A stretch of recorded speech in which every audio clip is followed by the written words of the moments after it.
Just Okay. in case you wondered. Oh, that's fantastic, because I was about to go on another NWF rant, Let's do that. I mean, not do that. except not really. Hi, Cameron. Hi, Bob. You're looking thin, my friend.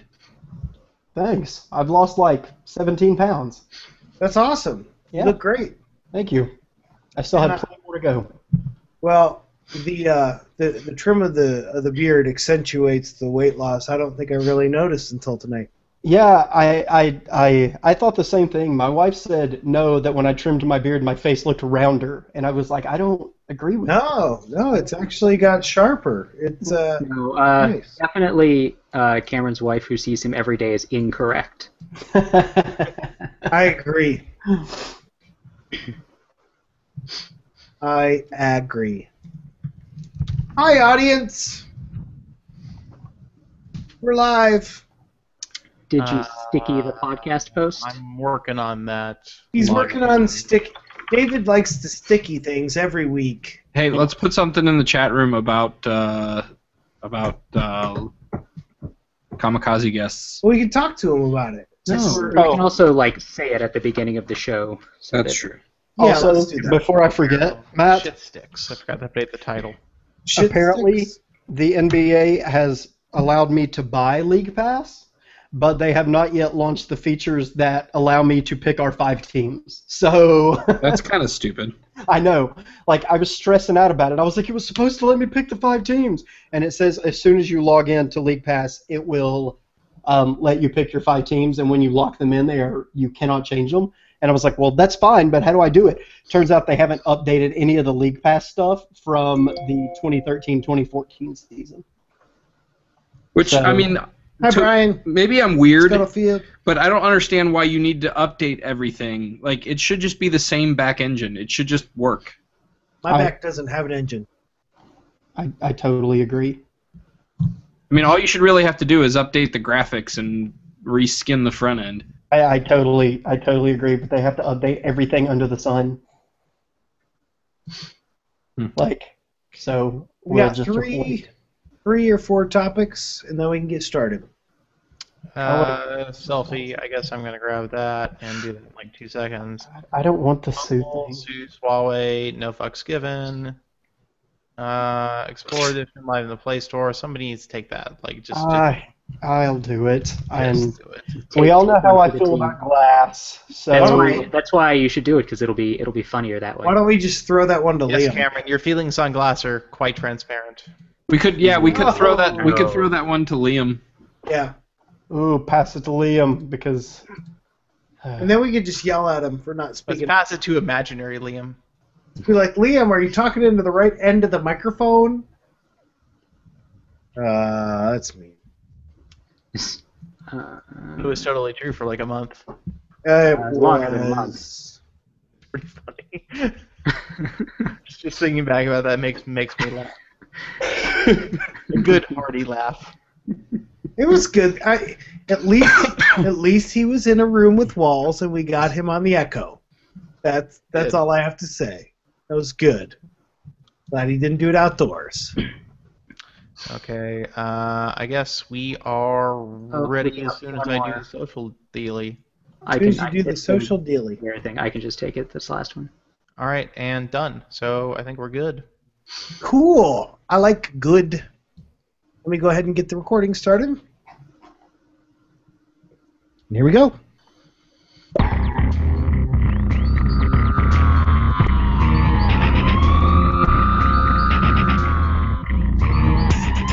Welcome to the Android Police Podcast, your weekly audio source for all things Android. It is Thursday, September 11th, 2014. I'm your host, Matthew Smith. I'm David Ruddick. I'm Cameron Summerson. I'm Ryan Whitwam. And I'm pressing the buttons this week. My name is Bob Severance. Welcome to the show, everybody.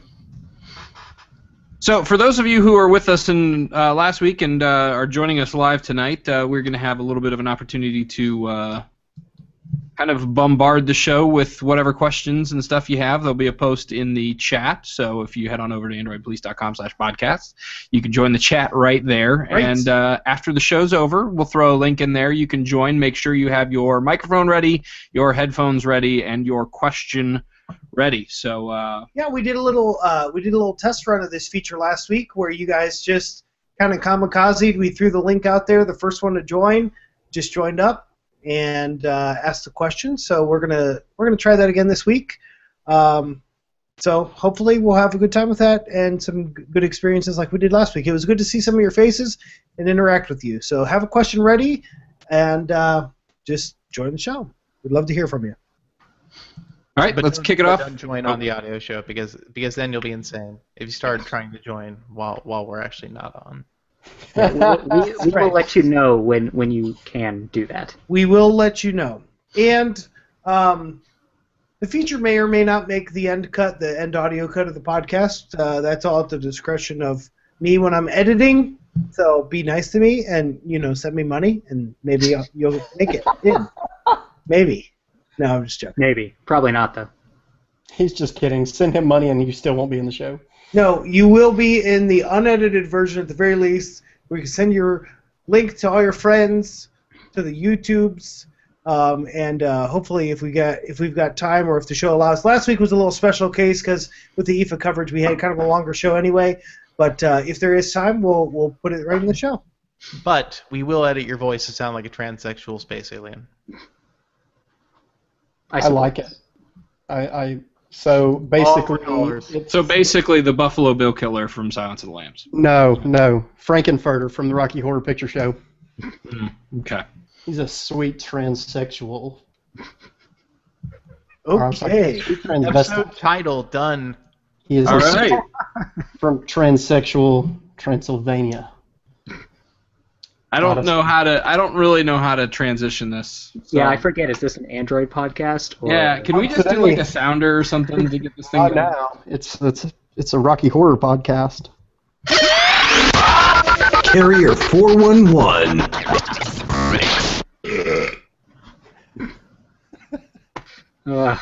If anyone would listen to this show, they're gonna stop. Yeah, I know. There's every little bit of momentum we get going for like a split second is dead. So this is your first time listening to the Android Police podcast? Oh, so this is your last time listening to the Android Police podcast? I kill the buzzes. That's what I. All right, so T-Mobile had their 7th Uncarrier event this week. Announcements regarding calling using Wi-Fi. David, I don't know. This doesn't seem like it's the most exciting of the Uncarriers, but it's all good stuff, right? It's fine, I guess. I mean, the only reason T-Mobile did Uncarrier 7.0 is because the iPhone 6 came out. That's why they did it. Like, there's no other good reason. So because they're one better. They're Exactly. 7. They're 7, yeah. So you can do Uncarrier 7.0 things with your iPhone 6, and Uncarrier 7.0 constitutes a few small changes to Wi-Fi calling. So T-Mobile was just saying, hey, all the phones are released from now on that can have Wi-Fi calling, which I'm pretty sure they have for a while now anyways. They're also going to, if you want it, give you a T-Mobile, they call it something, I don't know, it's a femtocell, which is to say a Wi-Fi router that routes your text messages and phone calls over T-Mobile's network, but through a Wi-Fi router using your home broadband connection. They appear to be using converted ASUS AC routers, so I mean, it could, if you can get a free AC router, I guess that's kind of cool, maybe. I thought you said feminist cell. I was thinking it was some sort of weird terrorist thing. Yeah, they're actually going to send a militant group of women to your home, who are then going to speak. Freeze your bras over the internet. It's all very, very strange.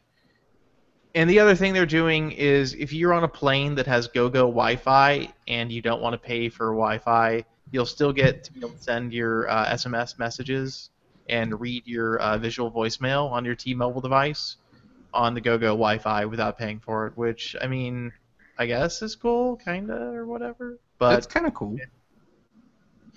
As somebody who traveled 35 weeks out of the year in the past, I would have loved to have this back then, but it didn't exist, and we can't go back in time, so you can't. Guess I can. But the important thing, because this is going to be a question that comes up, is that if you're on an airplane and you want to use that functionality, you will have to turn off airplane mode. No, you don't. That's actually a common misunderstanding. Yeah, you can just turn Wi-Fi on after you turn on airplane mode. Well, that's true. But if you just turn on airplane mode, it's not going to work because airplane mode toggles off your Wi-Fi. Okay, and as Dr. Mekaniasha says, it's not actually a femtocell. It's just a fancy router. So it's not like giving you artificial cell signal. It's just It's actually just a router that's routing your phone calls through Wi-Fi. That's all it does. Okay. According to Dr. Mekaniasha, QoS and a secondary SSID that's specifically devoted to Wi-Fi calling.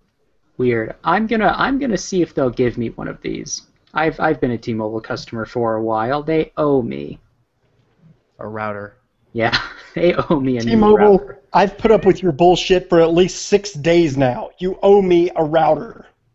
Oh, and apparently it's not free. It's $99 or a $25 deposit if you have good credit. Ugh. The Wi-Fi calling device, and you have to have postpaid service. So they did say that you have to have a simple choice plan. Android Police, where we research every story that we deliver to you every week. Yeah, we missed several important factors. Yeah, there. I actually like all of the them. carrier thing too, and I just basically fell asleep because it was so boring. So I wasn't really paying attention for details. Good job, chat room. They also You guys- said during the thing. Okay, this is Apparently, we should have started the show by allowing guests to come on. Right, we should.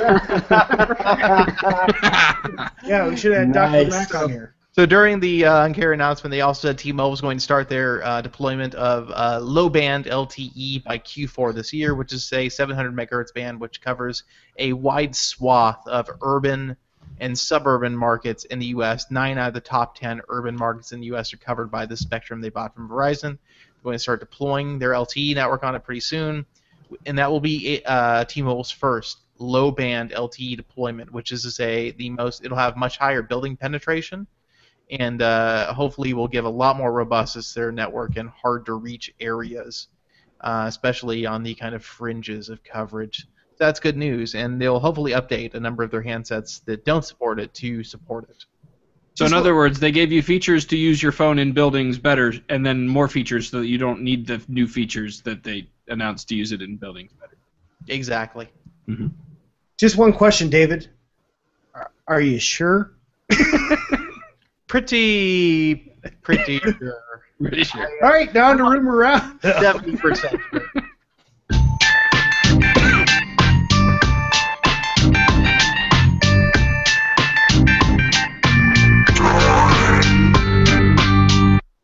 As people who are sitting right now with cameras pointing directly at our faces, we probably shouldn't make too much fun of the next announcement. HTC is sending out a selfie-themed press event announcement for October 8th, and of course, you know, this is much more professional because these are video cameras, so we're not technically doing selfies right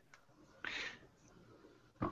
Right. We're not holding the video cameras on the end of our arm and We making could. duck faces. We could do this. You Just could. do the whole show like this. Can you make a good duck face? No, I'm not even going to try to make a bad one. I'm just not even going to try it. Jeez. I Right, did so it. David, do we have any idea what to expect on October 8th from HTC? Not really. I mean, maybe. I'm not like 100%. It could be the Desire 820 coming to the U.S. I hope it's a standalone front-facing camera. it's just a giant battery with a camera and a button.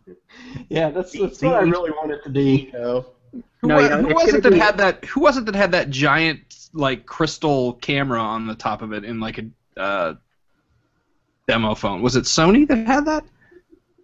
Sorry, you guys. No, A that giant- was the Oppo N1 that flipped over. Yeah. I was about to say like they're gonna make their own version of the That's Oppo what I was with a thinking, big, Oppo a big N1. rotating I'm camera. pretty sure it's going to be the Desire 820 because the Desire 820 has an 8 megapixel front-facing camera, and they just unveiled it at IFA last week. And they didn't announce any U.S. availability, but maybe it's also the first Android 8-core 64-bit device, which doesn't matter at all in any way whatsoever. But it is that, so that's a thing. So doesn't HTC put like 5 megapixel front-facing cameras in the 1 series, like in the M8? Isn't it like a 5 megapixel? I don't remember. I By feel the like way- I remember that phone having a really high-res front sensor. By the way, the phone that I was referring to is the Sony KW1. Okay. And if you look that up, you will be... Oh, I remember that. That was scary. That phone is scary. It's the perfume bottle phone. Yes, the one that all those Japanese women are carrying around, frightening people. Yes. Yes. So. It's not as scary as the Sony KY jelly phone. Oh my God. But guys, guess what, guys? It's only $843, so you can get 2, 3 if you really want. So yeah, I guess we'll just kind of have to wait and see what's going on there. You think it's going to be one of the Desire phones with a U.S. release, Cam? I don't know. Yeah, you mean David? Well, no, I was pretty sure Cam said that. No, I didn't say that. No. I said that I wanted it to be a dedicated front-facing camera, like just a standalone front-facing camera. Gotcha. All right, so let's talk about smartwatches because it looks like HTC is on that binge again. So what do we know about HTC and their on-again, off-again smartwatch, Ryan? Supposedly they are making one again. Who knows? Maybe next week they'll decide not to do it again, and then the week after that they'll be back at it. They're very fickle. HTC is these days. But if you want a completely non-realistic look at what an HTC Android Wear smartwatch could look like, we have a really excellently awful mock-up in the article you should go and look at. It's great. It's a tiny HTC One that fits on your wrist. But supposedly HTC was working on a device based on the Qualcomm Talk, which has that Mirasol screen, which is cool because it works well outdoors and can act like a regular screen when you need to watch something with animations or video. But we don't really know what HTC is doing. They haven't announced any sort of plans really for Wear, so we'll just have to wait and see. Stay tuned to the AP Police website for WatchWatch. That's actually what we have in common with HTC. We don't know what they're doing, and neither do they. Yeah, apparently. Right. All right, let's move on to Code Google.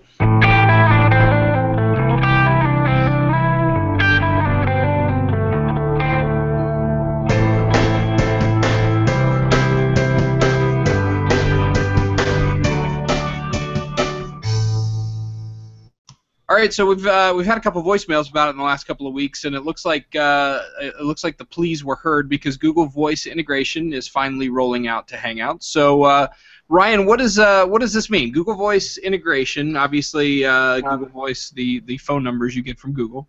How does it work?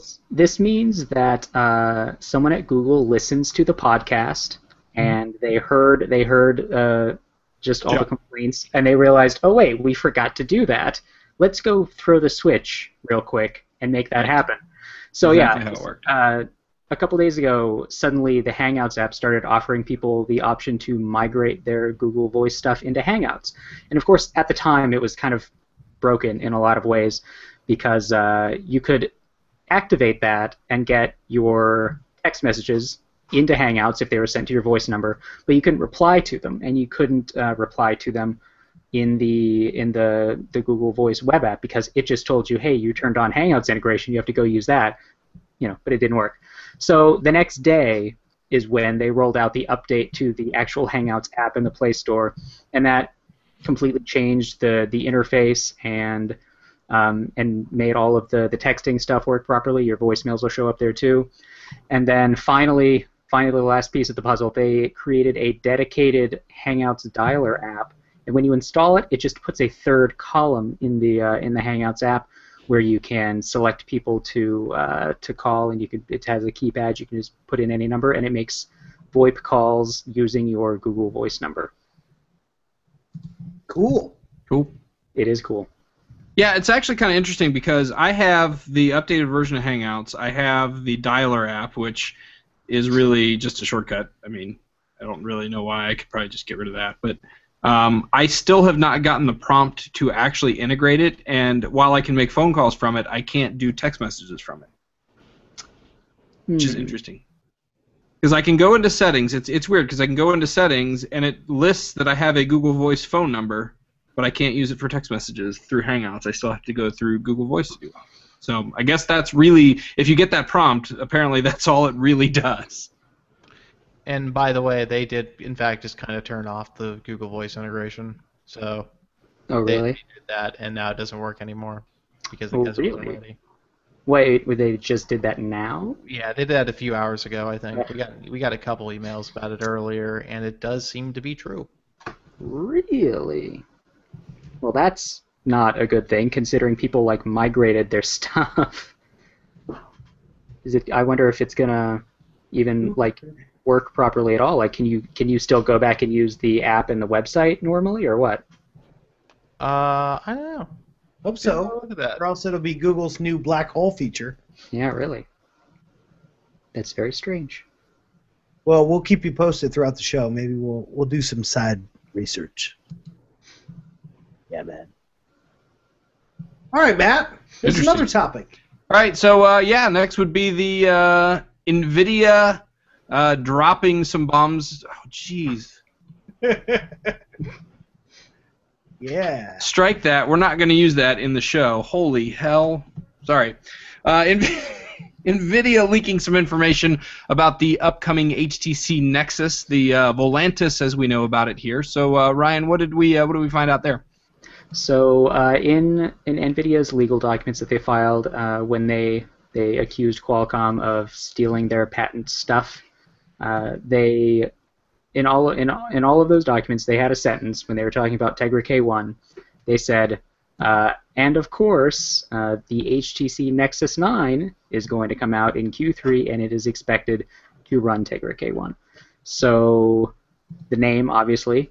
Nexus 9, so not Nexus 8 like a lot of people were thinking, made by HTC, which we had already heard a number of times, and they said Q3, and I guess the context, it sounded like they were talking about the regular calendar Q3 and not like a fiscal third quarter. So that would mean this month, but that seems pretty quick. We haven't really seen any leaks since the first one. We had that keyboard case, but I mean the actual tablet hasn't really popped up again yet. So I don't know if that date is not happening or what the deal is with that, but at least the document did acknowledge that this is a thing that exists, and it'll probably be called the Nexus 9. Yes. Yeah. So we look forward to hearing more about that soon, hopefully. Of course, we talked about it a little bit last week, but the Play Store has officially announced that the 2-hour refund window is a real thing and that it's on purpose this time, right, David? Yeah, so now the official app and game refund window on the Play Store is 2 hours. They did kind of do this like a month ago. We noticed and we tested a bunch of times, and it was 2 hours.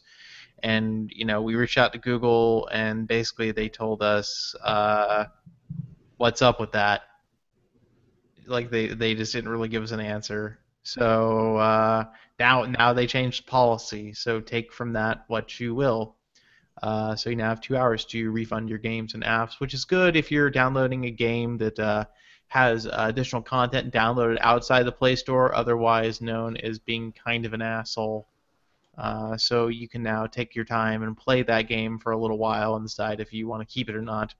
Even though it doesn't really matter because we know that Google will basically refund anything you want from the Play Store if you just kind of do ask, Yeah, they really do. I've done that several times. They have yet to turn me down. Yup. I kind of wonder what the denial email would look like. If they would be like, look, we don't believe you. Kind of like the reverse lottery. Somebody's got to lose. Yeah. All right, so Google Glass is also new to the Play Store, right there with that 2-hour refund window. But it's available now for just about anybody who wants it, right, Cam? Yep. If you have 1,500 monies and want to buy Google Glass, you can buy it from the U.S. Play Store. All the accessories are there, the frames and whatnot. It does come with a free pair of frames or shades when you order it, and yeah, that's pretty much it. All the accessories, earbud and blah blah blah, is all in there. So if you have $1,500 to absolutely waste, you are more than welcome to buy this. To absolutely waste. Absolutely. Absolutely, like no question, it's wasted.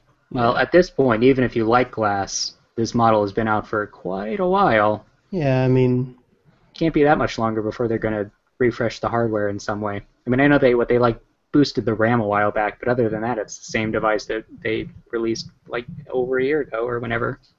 Well, it's got new frames. I mean, oh, Mm. that does make the processor faster. it's so much faster with the new frames. It's like, oh, I got these new frames. Yeah.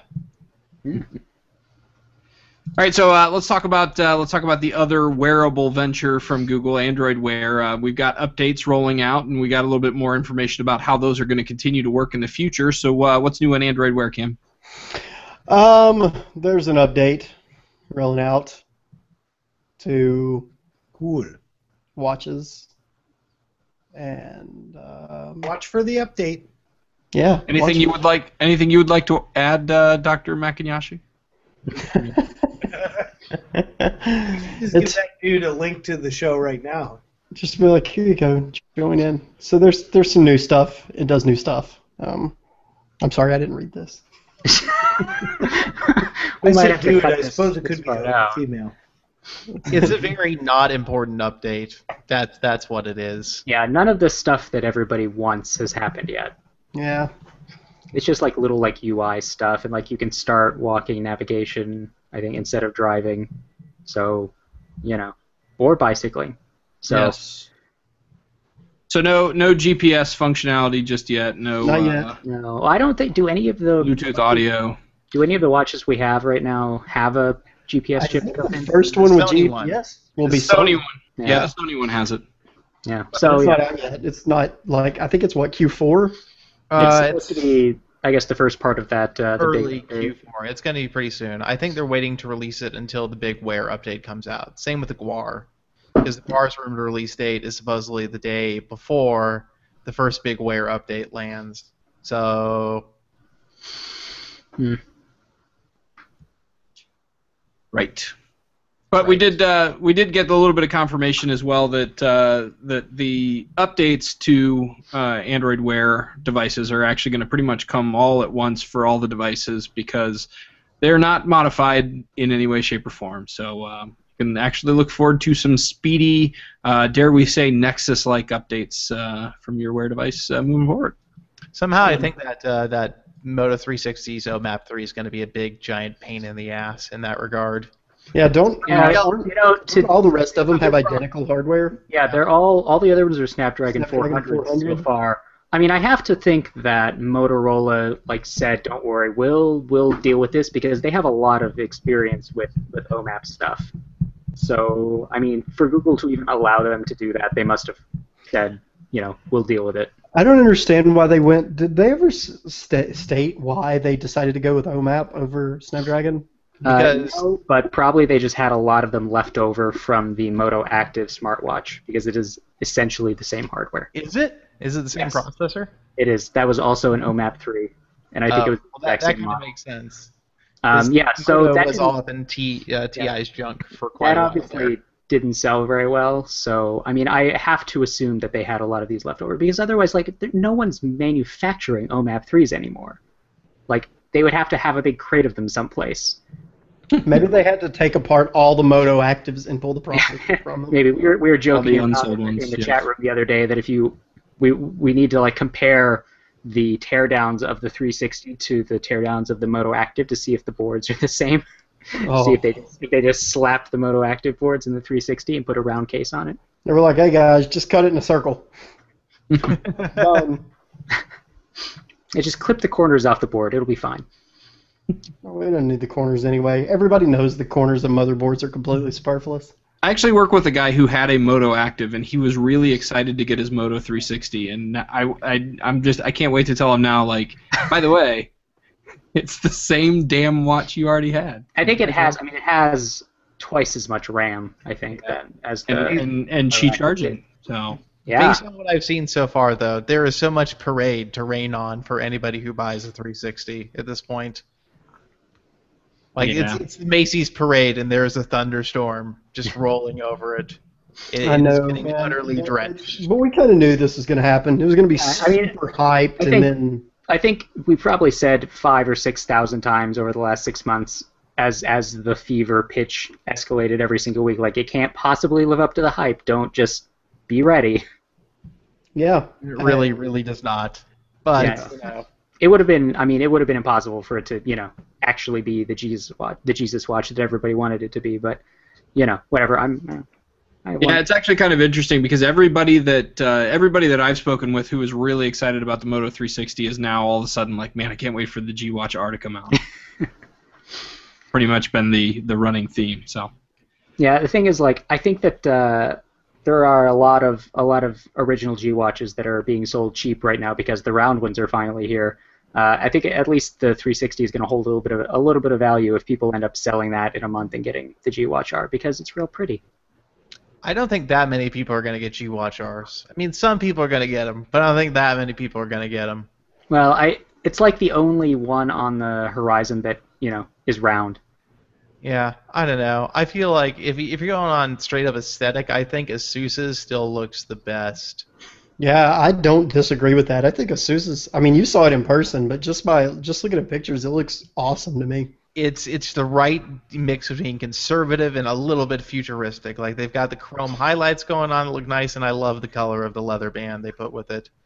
See, I didn't care for the band. I didn't care for the lugs the band attaches to, but yeah, the face and everything were nice, but.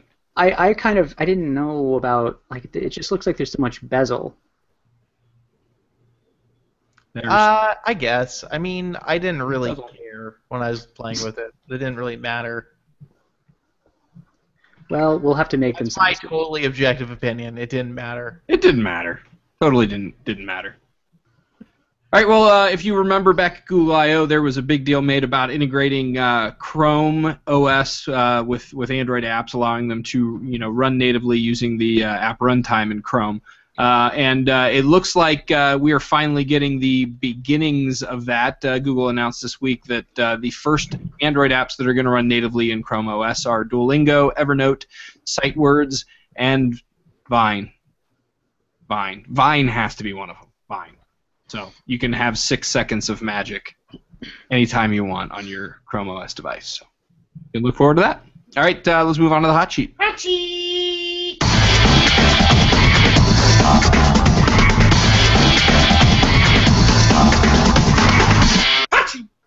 So last week's podcast suffered from a little bit of unfortunate timing because it was just a couple of short hours after the show was over and officially uploaded to the RSS feed that we started to hear pouring in of announcements about Motorola's devices. And of course, we all knew what was coming, but there were a couple surprises thrown in there. But we'll start off with the Moto X. So the new Moto X is here, Ryan, and what's it packing for us? So it's pretty much as rumored. 5.2-inch 1080p AMOLED, Snapdragon 801, 2 gigs of RAM, and of course all of the Moto Maker stuff is still there.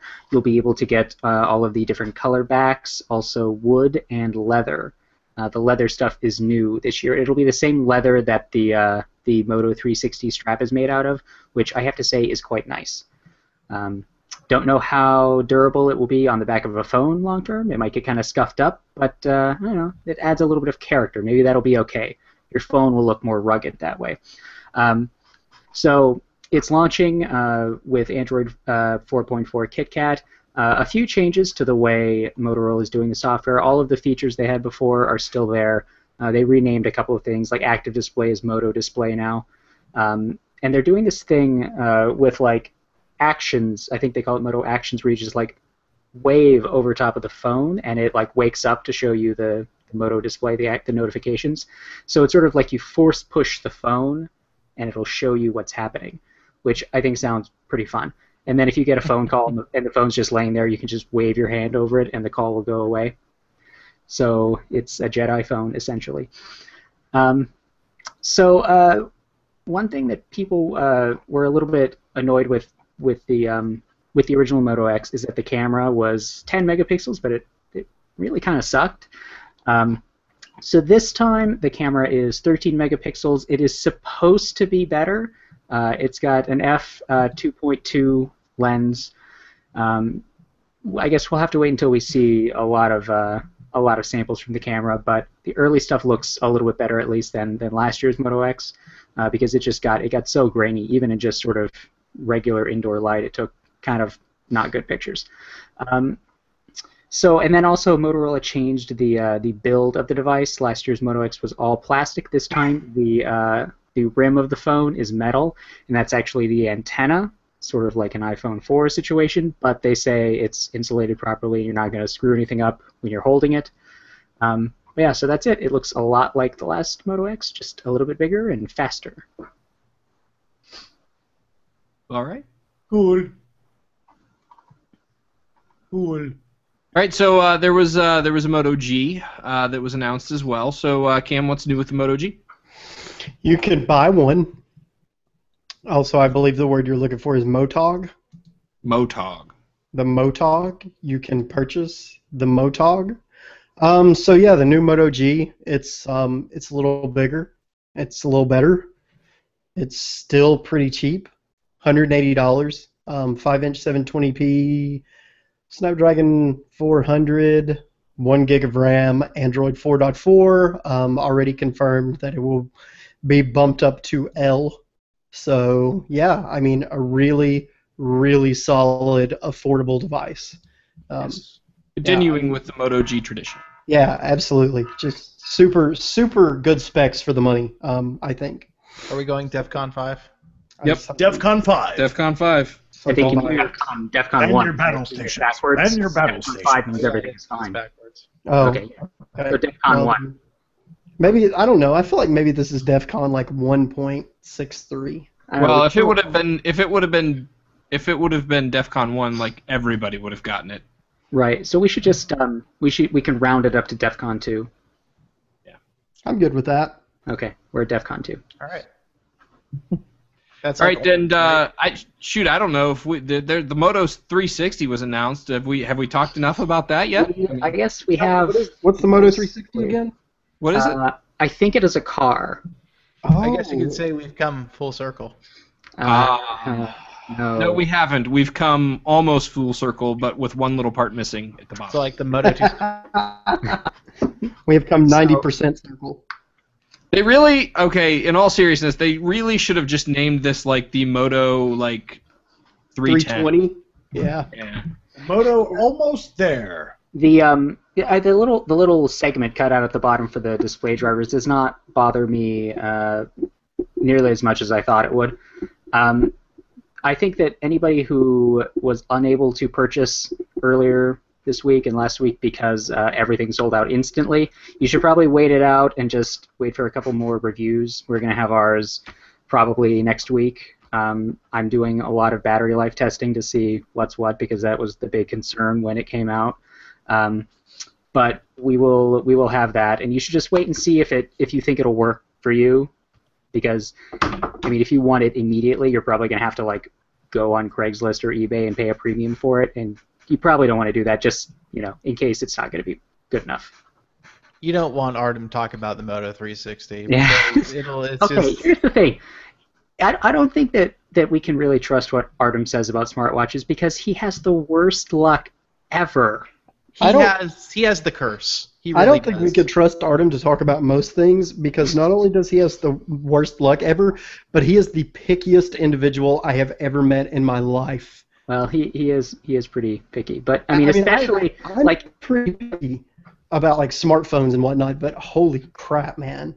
Yeah, I mean, he has like legitimately poor smartwatch experiences. Like his G Watch, restarted every 10 seconds, and his Moto 360 is like crashing. Like the Connect app is crashing all the time, and he can't get it to stop syncing apps. It's like his wrist is an Indian burial ground or something. Yeah, Artem's experience with smartwatches has basically been buying like 3 different Yugos in the 1980s. Yeah, all of them haunted. All of them haunted, yes. And this has been AP's newest segment, Let's Diss Artem. Let's not diss him, just kind of feel pity for his awful luck. Yeah, we're just pointing out his sad smartwatch life. Okay, he doesn't listen to the show. True story. All right, so Motorola had a couple of little accessories that they threw into the mix with their announcements this week, starting off with the Moto Hint, which for the most part is a standard Bluetooth headset. It supports audio streaming, so it's got that going for it. But then the cool stuff comes in when you throw in the fact that it has customized backs that you can get to match the back of your Moto X. It has a little charging cradle carrier thing that attaches to a keychain, and you could just kind of throw the charger or throw the headset in there, and it charges it while it's just sitting around in your pocket. All right, Matt. I think that's enough. I can take a hint. You can take a hint. It's also small. It's small, so that's probably where the name Hint came from. Doesn't make any sense. No, it doesn't. Mm-mm. They should have just called it the Motorola Small. No, it's a hint of color from your device. That's You should have called it the Moto Pebble. Wait. Oh. Hinting at something. But anyways, Motorola also had the PowerPack Micro, which is a tiny little battery at 1,500 milliamp hours that you could put on your keychain as well for $40, and it will charge a little bit. Not going to charge most phones, any phone worth buying anyways, from empty to full, but it'll get you maybe through that extra hour you need or whatever the case may be. Also has pairing ability with your phone so that if you lose your keys, you can page them, or if you lose your phone, you can page them. You just have to have one or the other. So for all of those forgetful people out there, like some people that I may or may not be married to, that could be pretty handy. You're talking about Bob, right? I'm not married to Bob. Oh, yeah, I just assumed. I don't know. Bob and I are I don't not. think that's not legal in Ohio yet. Not. It hasn't. That hasn't hit Ohio yet. So. Well, All right. you guys the best. What makes you think we're the same sex?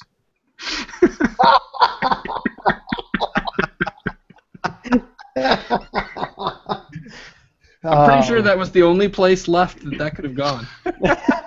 I did not see that coming at all. I didn't either. That was fantastic. Yeah. All right, so let's talk about devices that were announced that aren't running Android. I know What that's. was announced? Wait, There wait. wasn't- I have what an do you idea. We could do it in Apple fashion. So Apple, this See, it was kind of funny when you did it, but when Samsung made a commercial out of it, fuck those guys. Yeah, Apple's live stream was real bad. It was my so goodness. bad. This was the almost worst as live bad stream. as being in person at a Samsung conference. That's how bad it was. Yeah, they need to just give up and put it on YouTube. It's so I don't know. stupid. I've never had an issue with an Apple live stream until Yeah, this this year. was the first time they had a real problem. Yeah, I mean it's always been. So yeah, let's As much as I talk love about listening it. to those Japanese dubs.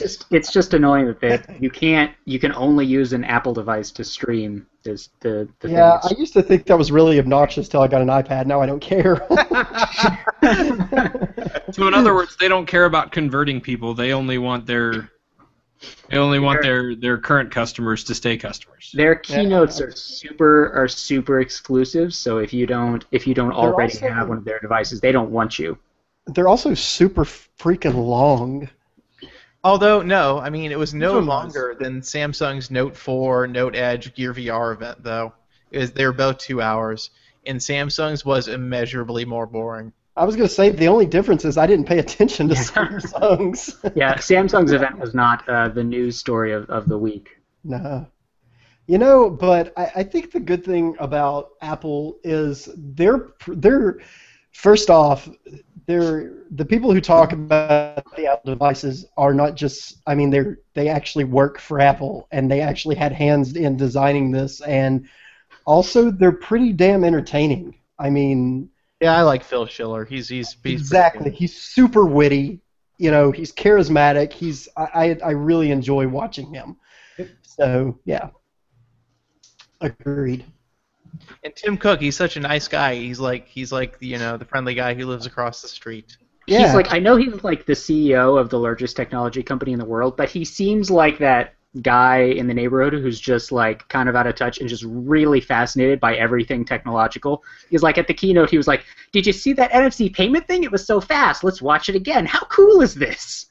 That's true. He's like legitimately amazed. It's like, this is the first time I'm actually saying this. He's like, they showed this to me earlier today, and I said, that's real cool. Is that in the keynote? They said, yes. I was happy.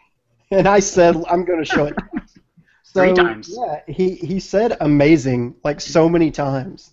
It's the Apple distortion field. That's a page from the Yeah, Steve he Jobs was, playbook. He was doing that trick where, like, That you is show damn people, southern charm. you keep saying amazing while you show a picture of something, and eventually the people's minds just, they associate that image with the word amazing.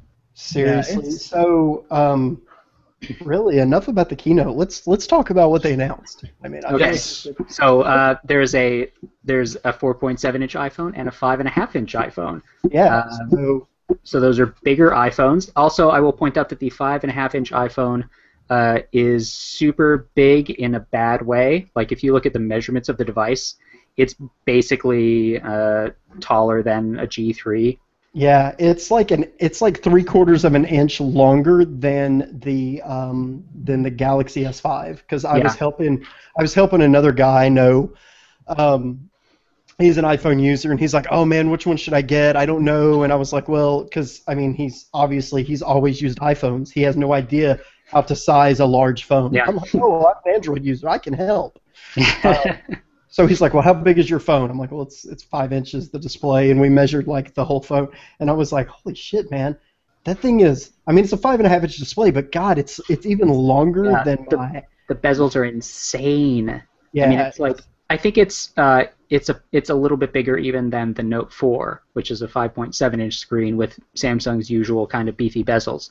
They were going for HTC Max. Yeah. Not So quite it's that big. So that one has a 1080p screen, which, I mean, at that size, I think is still fine. Yeah. But they did do this one kind of interesting thing. They have this new, I forget what it's called, this feature where you can slide the entire UI of the phone down so that you can reach the stuff at the top. Reachability. Reachability. Yeah, you just like touch the Touch ID thing twice, and the whole thing just slides down. That's pretty slick. But otherwise, I totally I mean, agree. Actually, all right. Now I'm gonna show my Huawei fanboyism. Huawei unveiled something cooler than that on the new Ascend Mate, where instead of having to touch anything, you just flick the phone toward you or in the direction you want the UI to move towards, and it does that. I So you don't have to touch it. You just kind of like you jerk the phone towards you, and the dialer pulls down so you can reach it. I just hope. How much money did they pay you? Actually, I was not paid in money. I was paid in a bag full of Ascend Mate 7s. Oh, On your Huawei device, can you customize it to say "Get over here"? That would be fun. That would be pretty awesome. That would be. So, I'm not gonna lie. I find the iPhone 6 to be a little. Sextacular? I kind of like it. I think that I'm really 4.7 inches is my favorite size for a device, and it makes it really hard for me to not want one because it's my favorite form factor, and I know that no decent Android phone is going to come out in that form factor probably ever again in my lifetime. yeah. Now that Motorola has moved on to 5+ inches, I mean, well, it depends a lot on the way a phone is built. But the new iPhone, it has pretty small bezels. I'm not really sold on the overall shape. I don't know that I really care for the everything rounded thing where it just like the entire thing is just like rolled aluminum on the sides. It looks like a giant. It looks like my tiny little iPad. And I'm not a fan of that either.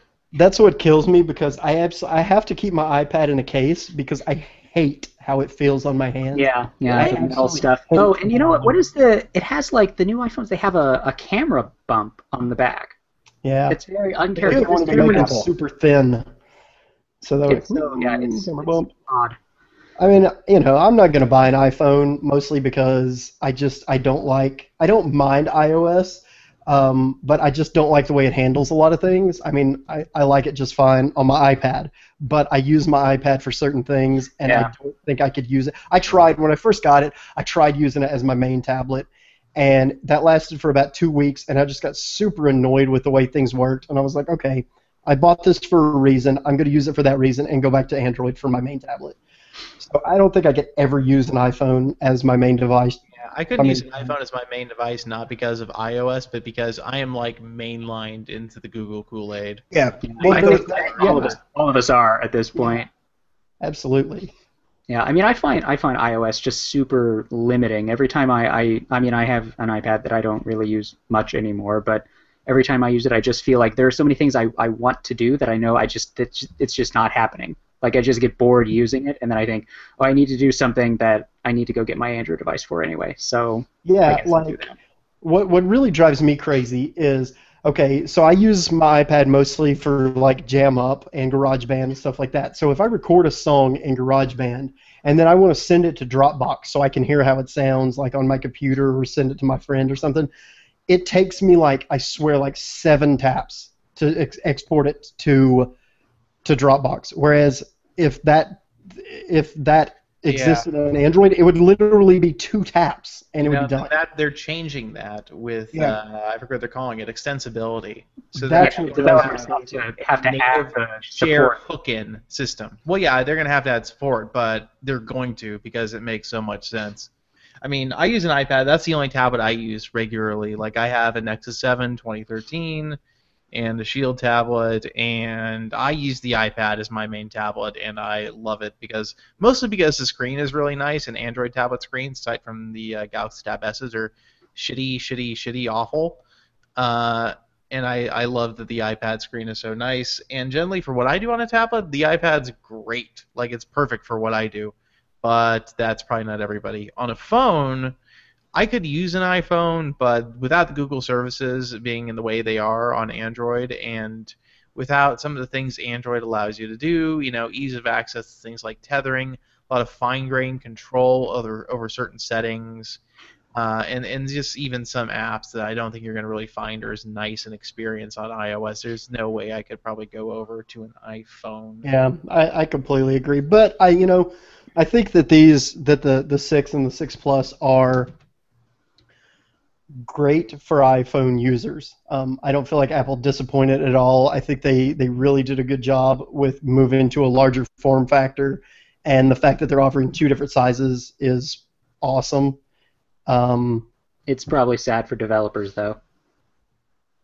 Yeah, it might be. I don't know. Apple's usually been pretty good about that. I mean, everybody bitched when the iPad Mini came out and like, oh my god, but the iPad app should scale down and the button targets aren't right or whatever. But yeah, I mean they're gonna do it, but now I think this is the first time that they've introduced 2 devices at the same time that had different resolutions. I mean, they're the same ratio, so they talked a lot about app scaling at the keynote. So not only that, but, they're still going to have to support older 5, like 5C, 5S. Well, I mean, especially if your app was iPhone or iPad ready, then your asset should scale up just fine. Well, I think they said that the text will scale up just fine. Assets will scale, but they'll look super crappy if you don't replace them with higher resolution versions. But the touch targets should all be in the right place. It shouldn't like mess up the layout because everything is the same ratio. Probably not the end of the world, because if you're a developer, you have your assets in a crap load of sizes, because hopefully they're vector based. Yeah, hopefully. All right. Well, we mentioned the iPhone 6 and the iPhone 6 Plus. So the other big announcement, I think that we have kind of the comparable technology on our podcast topic list right now would be the iWatch. So what were you guys' thoughts on? Oh, sorry, the Apple Watch. Yes. I'm just gonna say right up front, I think it is an ugly watch. I think saying that the Apple Watch is ugly is saying that all the Android Wear watches are ugly too, because they're all most ugly of them are. in the same little pretty snowflake way. You know what? I think most of the Android Wear watches are kind of ugly, but I think that the iWatch in particular is ugly because of that. I don't know what Apple is so into these like rounded edges for now. It looks like a tiny metal pillow with a strap. I don't like it. What if you like metal pillows with straps? Still to women in the traditional fashion sense than any Android Wear smartwatch does. I would agree with that completely, especially the smaller size too, the smaller option. Yeah, I mean they clearly designed this to be a thing that women would actually want to wear, but yeah. And I feel like there's so many band combinations they're doing, and then you have the 3 different finishes. Oh my god. Yeah, it was a little overwhelming, honestly. Yeah, They're like and some of the 32 bands look different pretty cool. The bands were pretty cool, and the way that the bands connect to the watch super itself cool. is Yeah, really you cool. know that's really cool, but that's also like super lame because you're gonna have to buy $80 watch bands. Oh, That's yes, true. you are. So I'm sorry, All they'll be kinds of designer they'll be ones, and Apple's gonna, 79 even at the Apple Store. To be fair, though, if I don't know if you guys have shopped for like third-party aftermarket watch bands that are metal, but the good ones cost $80 anyways. Well, So that's not something that. Yeah, if it's $80, then that's not way out of the normal range. Yeah, this is obviously just a ballparking figure. I have no idea how much they're going to charge, but I bet it will be a lot. Well, that's how much yeah, Motorola's going I to can- charge for If their regular band. bands are 80, then they'll be at least 120. Oh yeah, that's right. Motorola's charging $80 for their metal band, so Apple's gonna charge $200. It'll. I don't know. I it'll- feel like with Apple, you're going to get a ton of designer names on board with third-party watch bands, and I'm True. guessing Apple, of course, is going to have an authorization process if you want to sell in the Apple Store. I'm sure you're going to get some big names on there, especially people who are in the watch business traditionally, probably, and I think that could be a big draw. I don't know. I feel like I saw the aluminum one, the flat aluminum anodized finish with the plastic or the silicone bands, like the blue one or whatever.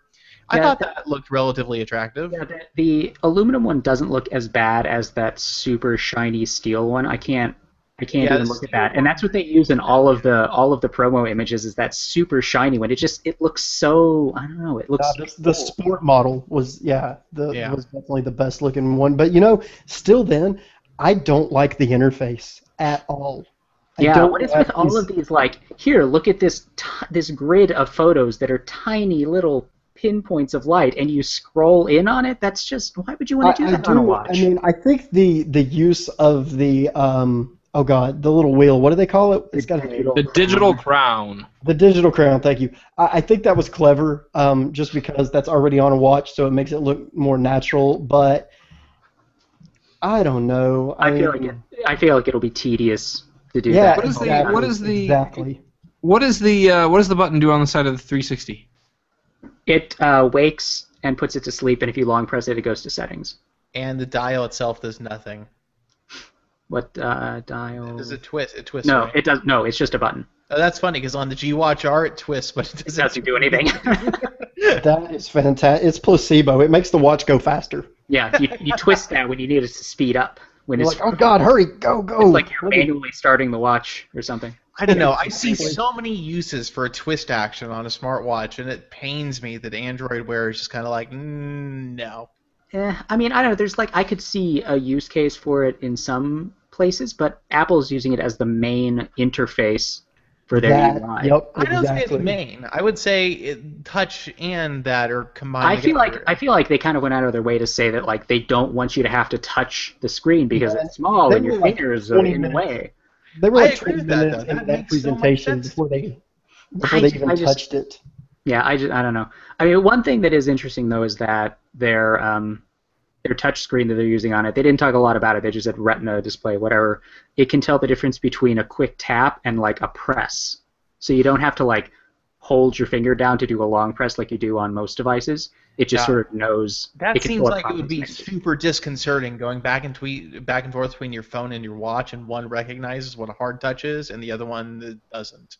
I don't know. We'll see. But I mean, I think that's just in a vacuum. That seems neat. That seems like a good. It's a cool idea. They're not the first to do it because BlackBerry Storm had that way back. Well, but that was the piezoelectric thing where actually the screen actually moved when you. Yeah, when you used it. It was the screen actually had The screen was basically a giant button, and it was terrible. It was. But I don't know. I feel like that looking at the iWatch and looking at Android Wear, I have equal levels of not careness to both of them. You just hate Android Wear so much. I don't hate Android Wear. I hate all of the wearables. I hate Gear OS. Apple Wear looks pretty crappy to me too, and Android Wear looks crappy too.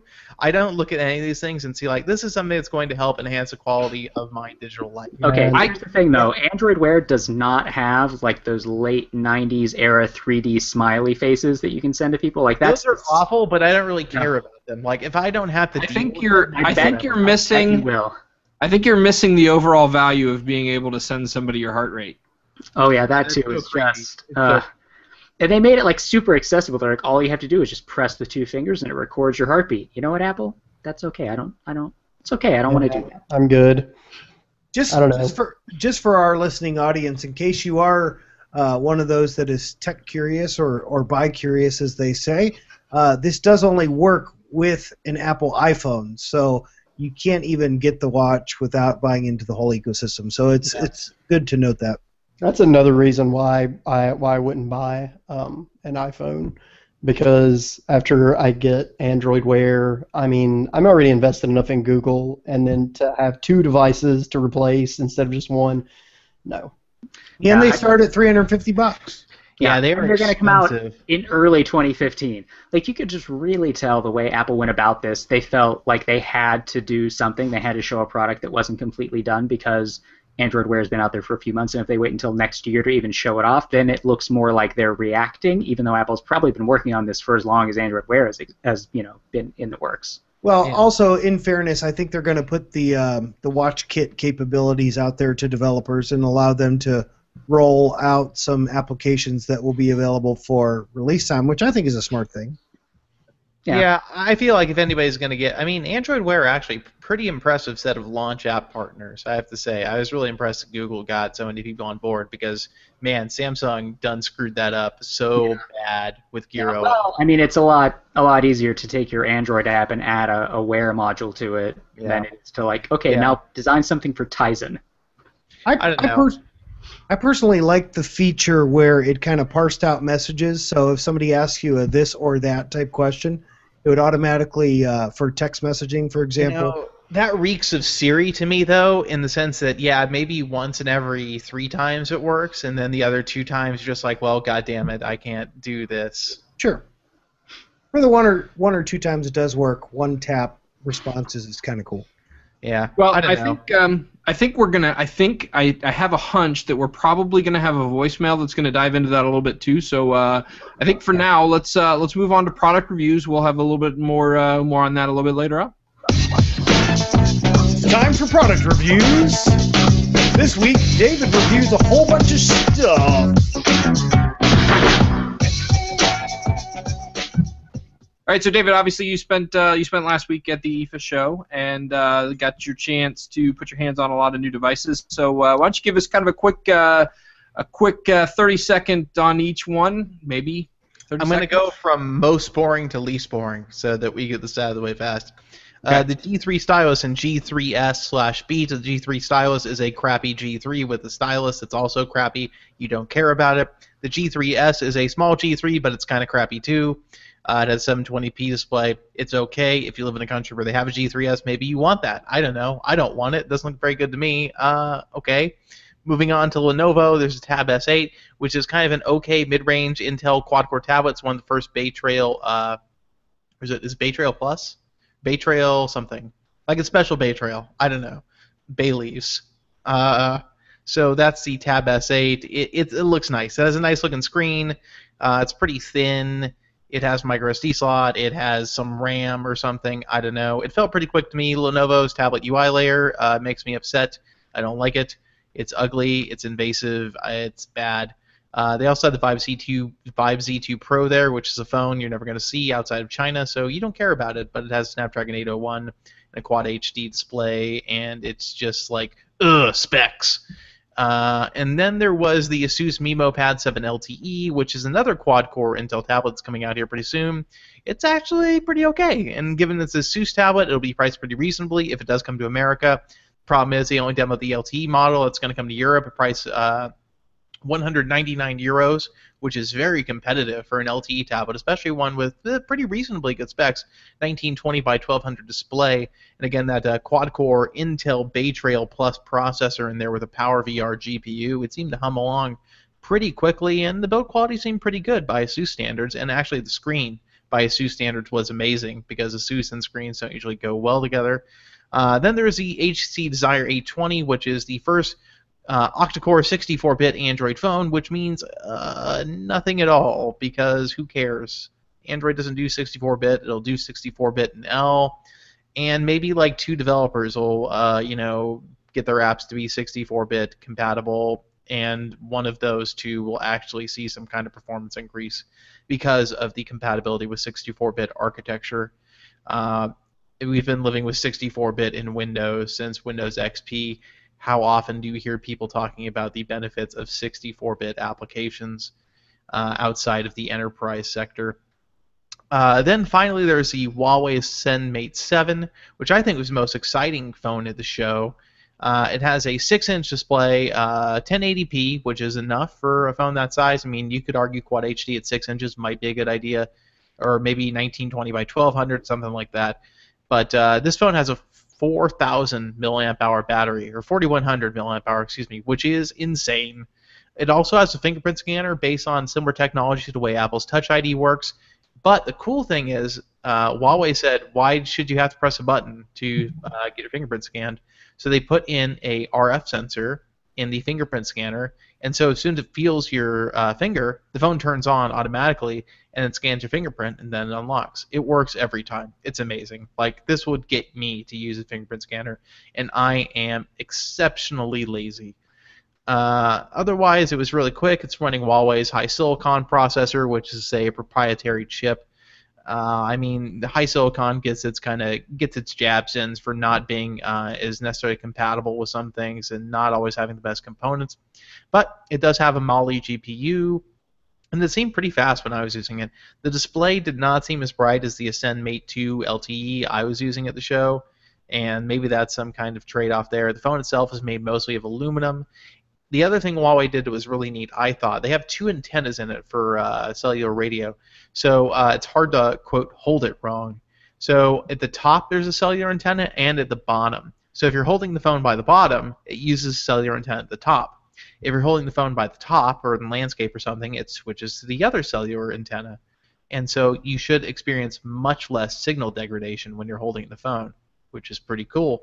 The only problem is the Mate 7 does not support a whole lot of LTE bands here in the US. It supports some AT&T LTE bands and some T-Mobile ones, but not all of them. Whether we'll see it in the US remains to be seen. All right. Well, that's good. Rapid fire reviews. Thanks for that, David. In the meantime, let's move on to app updates.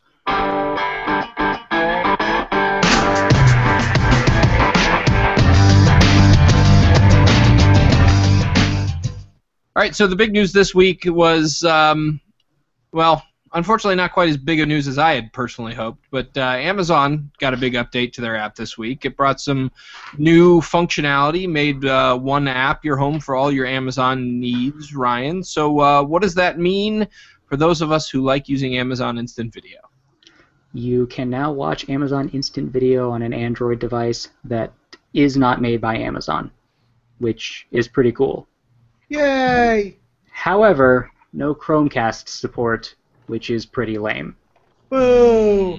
And Yeah. technically no tablet support either. No tablet support either. Oh, really? It doesn't work on tablets? Nope. No, I mean, you can Phones only. sideload it onto a Nexus 7 and apparently it works, but that's what we call kind of effed up.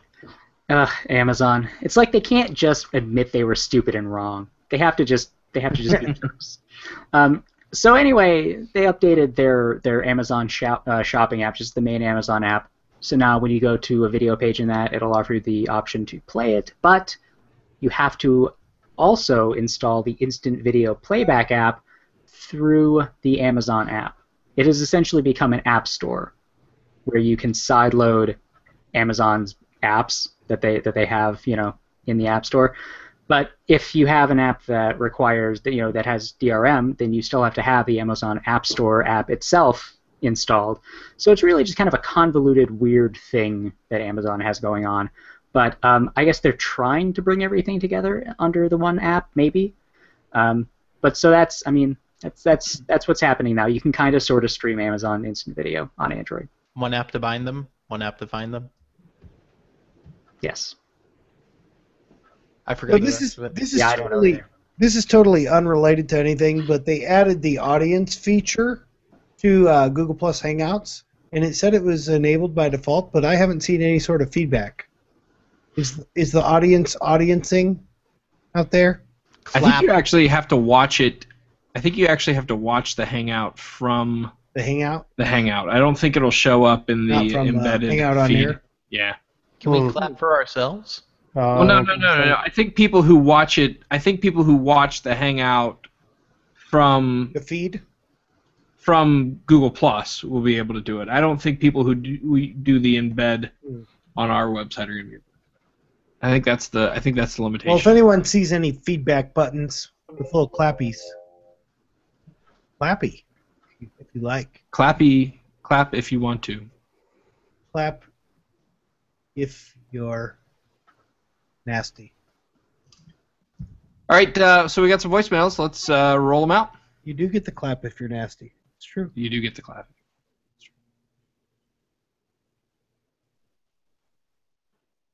Hello, AP. It's David Seamus calling again.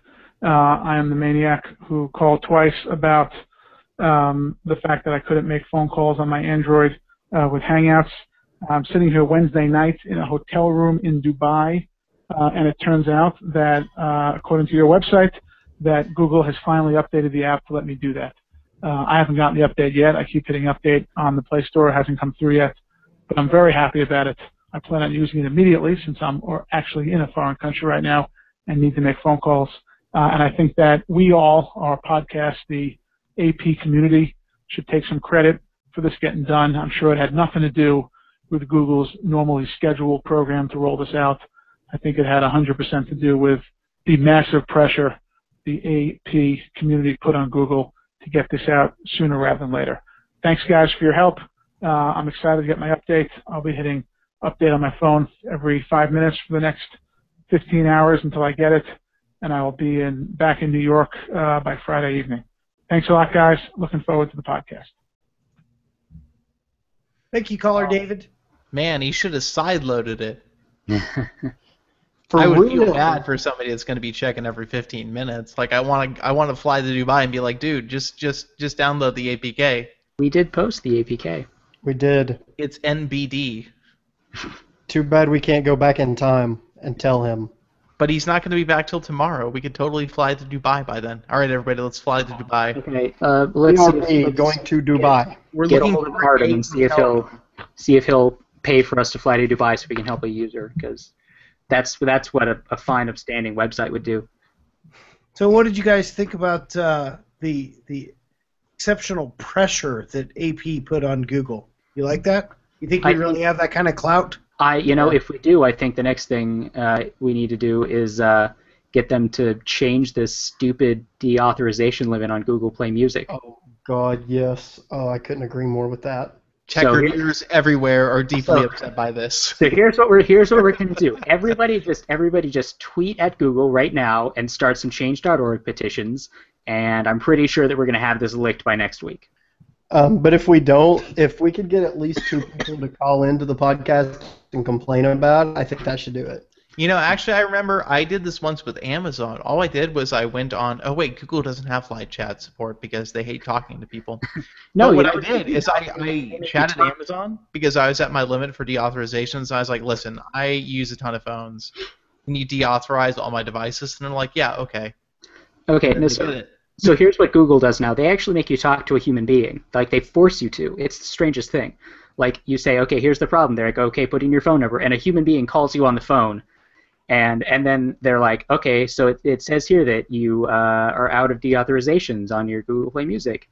And you say, yes, I am. And they're like, okay, we'll reset it for you just this once. Okay, do that. And so that's what happens. They say they'll only do it once, but I don't know if they're actually. I think they're damn dirty liars. Yeah, so I should try calling back and just see if they'll do it for me again.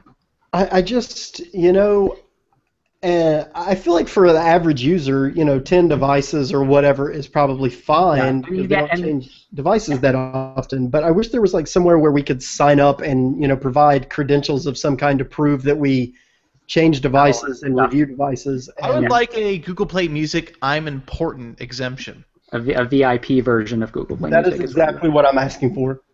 Yeah, I mean, for even people that kind of like, even if you're on like the jump thing and you like buy a couple tablets a year, like the 4 rolling deauthorizations are probably going to be fine for most people. But I mean, there are people like us who are very annoyed by this. I'm so irritated about it. Like, I mean, on the review that I'm currently working on, like, I wanted to stream some music while I was using it, but I know I can't deauthorize it, so I don't want to use Google Play Music on it. Well, you could, but you'd burn one of your deauthorizations. I've already used them all. Oh, you have? Yeah, because I had like my list was full, and one day I swear I went through and I deauthorized like 6 or 7 different things. I literally only had the devices that I use on there, so it really let me deauthorize too many. But then the other day, I was like, well, you know what? I'm probably never going to use this again, and I went to deauthorize it, and it said that was over the deauth limit. Well, yeah. I am kind of curious. I am kind of curious. I'd like to, based on this conversation, I'd like to pose a question to the chat room. Has this ever been a problem for any of you? It's a good question. We'll get an answer in like 2 minutes. Because it's never been a problem for me, but then again, I'm not a huge Google Music user, and I don't go through devices all that fast. So before now, it would duplicate a device like every time you reset it or flashed a ROM. So it affected people when they first made the change, but I think now they're going by device ID, so it shouldn't do that anymore, or so they say. Guys, I have urgent breaking news. Okay. As of 55 minutes ago, Artem was at 3% battery remaining on his Moto 360.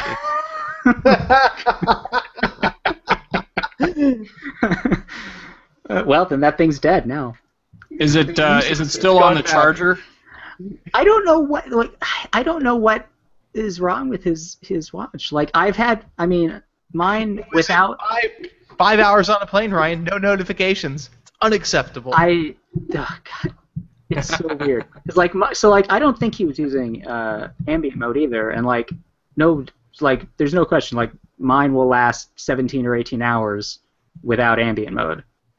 So I don't know what's wrong with his watch. You know what's really sad is that as shitty as the Gear watches are, they last like 3 days, no problem. Like because there are no apps available for them. I will use an Android Wear device that actually has the services that I use built into it that last 1 day over a Gear watch that I have no interest whatsoever in using, even if it lasts 10 days. I mean, I guess. I feel like they're all kind of equally not that useful, because Gear watches now, they do give you Gmail messages and Hangouts. You can't, reply to them, but, they show them. Because that's really useful.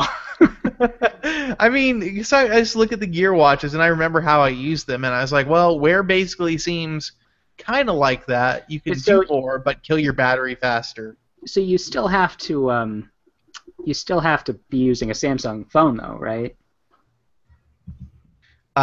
Yeah, you do have to be using a Samsung phone. There is. Yet another reason I'm not interested. Yes. Okay, we have some more voicemails. Yep. Next voicemail. We have some more voicemails. I skipped one on accident. Gentlemen, this is Matt.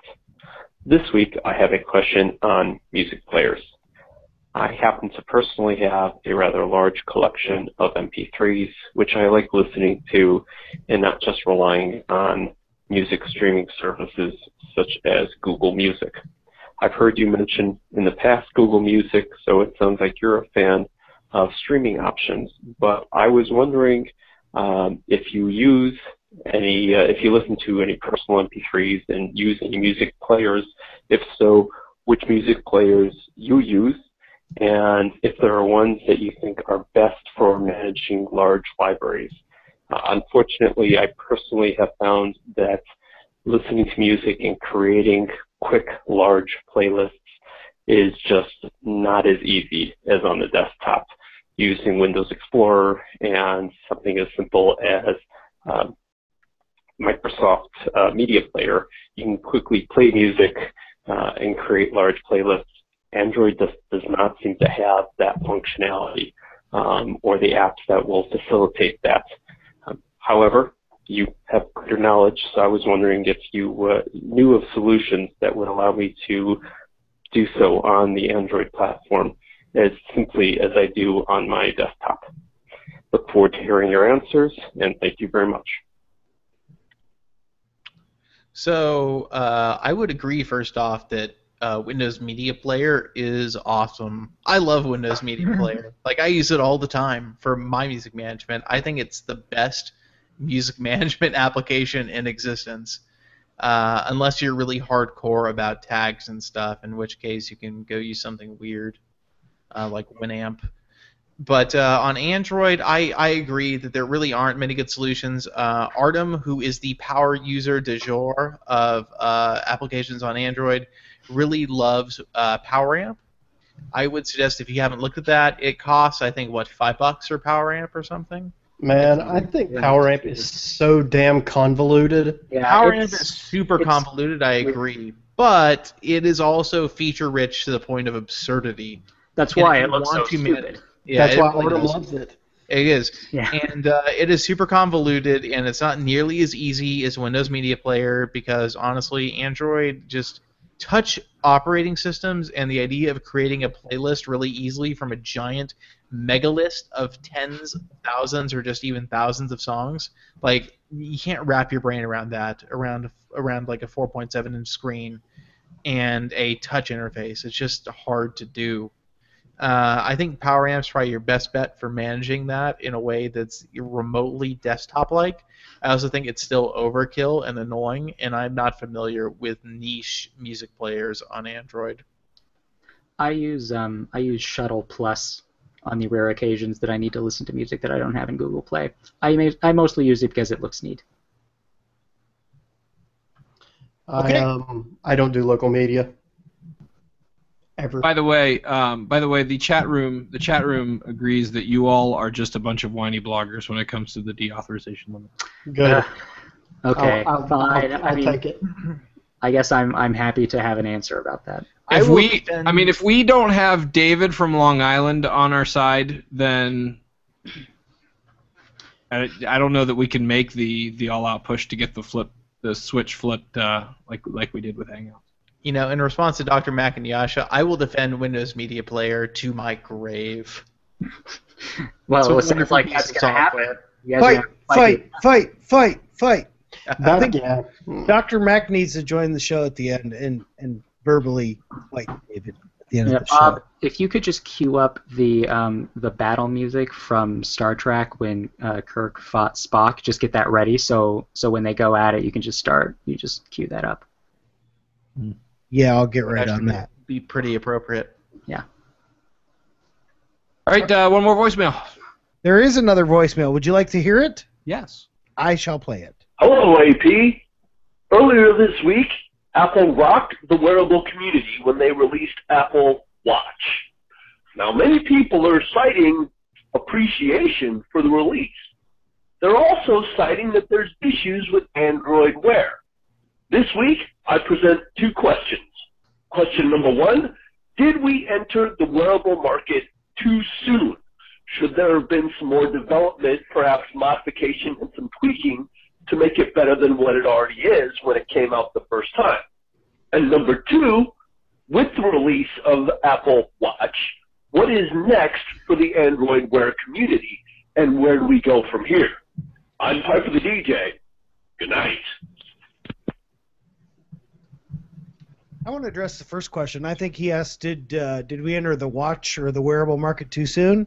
The answer there is no, because anything that Apple does with releasing their watch is only going to drive more people if it's a successful operation. I think it's only going to drive more people to Android wearable devices because there are still many people that don't want to be locked into Apple's ecosystem and they don't want to pay a starting price of $350 for a device. So it's going to draw more attention to this space, I think, just by making these devices more readily available. And also, you know, they say that the best features are, you know, stolen. So let's share features that work, and let's find new ways to interact with these wearables, and it'll be good for all involved, I think. Go ahead.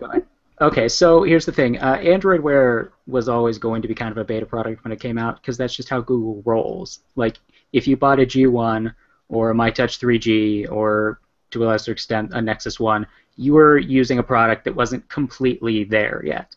I think we all kind of can look back and realize that now. But Android Wear, I think it has to be out there for Google to see what direction they want to go with it. But we're in a place now where Google has so many services that even a product that isn't done can tie into a lot of really interesting things. Like having Google Now on your wrist is pretty cool. Like even if it wasn't doing like other stuff, I mean, just the fact that notifications and Google Now are right there on the watch, that's a pretty cool feature. So I mean, this first round of devices are all going to be kind of beta, but that's just the step you have to take. I think smartwatches are early. I think smartwatches are a potentially good idea. I think that every implementation I've seen is uncompelling, especially to your average person. To early adopters, they're interesting, and they do some interesting things. But if it was something I had to wear every day and say to myself, I actually get genuine value out of wearing this and I am compelled to wear it, I don't think there's a single product in the market or coming up, including Apple's watch, that remotely interests me from that perspective. Yeah, I would never recommend that a regular person buy an Android Wear device or an Apple Watch. I mean, it's certainly not to the point that we figured out how to make average people actually get value from them. I don't even think unaverage people are getting that much value from them. They're very much, I don't want to say novelty because that implies complete and utter uselessness. I would say there's so much feature overlap and there's so much going on with the smartwatch that really a smartphone does just better to begin with, and why aren't you using a smartphone for this? That's a lot of my question with smartwatches. Is like all the things they do, there's so many things that they do that if you just pull out your phone from your pocket, it does it like 10 times better, and why aren't you just using your phone? There are situations where a watch makes sense a little more, but I feel like the feature between the feature overlap and the limitations of the watches, they're just it's really hard to actually justify them as something that you can want for a real reason. I think I don't know. I've been using a Pebble for a while. I really enjoy the notifications on my wrist. I like there's a Music Boss app that has actually already been ported over to Android Wear that I use quite a bit to control the music I'm listening to in my car. I don't know that I could say that it's something that I would find enough value of to wear if I wasn't a watch-wearing person already, but as somebody who wears a watch, I actually thoroughly enjoy the additional functionality for something I'm going to wear anyways. They just need to make them look better, in my opinion. And then question number 2, what can we expect next? Well, if we knew that, we probably wouldn't be doing this show, right? I mean, what can we expect next? We can expect things to get better. I mean, we can expect a crap ton of watches at CES. They'll be smaller and faster and rounder. Yeah. What I'm looking forward to seeing next is when companies like Fossil or Kenneth Cole or some of the companies that make designer watches start actually just putting out smartwatches using it's essentially cookie cutter, the hardware that are in all these things anyway. So we really don't need.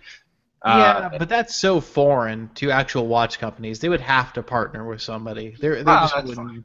Yeah, they wouldn't have the wherewithal to design anything like that. I just want somebody involved that's going to make them look good and look like something that people want to buy. Yeah, and by somebody we mean not Swarovski and Samsung. Not Swarovski and Samsung. You don't want a blinged out smartwatch? You don't want a bunch of Swarovski crystals all over it? No? I mean, I thought that would look really good on you. Not really. That would bring out your eyes real nice. I think, as we discussed in the pre-show chat, not Braun either. Yeah, not Braun. Let's not have them do it. All right. Well, I think that's about it. We got some contests going on, of course. None right now, but there's bound to be some coming soon. always coming soon at androidpolice.com/contest, so make sure you're checking that frequently, getting yourself entered to win all the various goodies that are up for grabs. In the meantime, do we want to cue the outro first, or do we want to go all kamikaze guest? Kamikaze guests, let's do it. I am going to share the link by pasting it into the IRC chat. Please, no wieners. Yeah. But seriously, I gotta go. Unless it's really compelling wiener. If you want to join the show, make sure you have your headphones. Don't be listening to the stream. You will be delayed by about 30 seconds. Headphones, hop in live, have a question ready, ask it right away. I'm going to be mean this week. If you don't spit it out, Junior, I'm going to kick you out. Yeah, you can take Cameron's spot. Maybe. I'm going to see who's ballsy enough to join first. If Dr. Mac joins, you have to stick around. TikTok. Maybe I should click the link and join again. Yeah, you can argue with yourself. I'm going to end the show promptly at 10 p.m. if nobody enters. 10 p.m. Eastern Standard Time.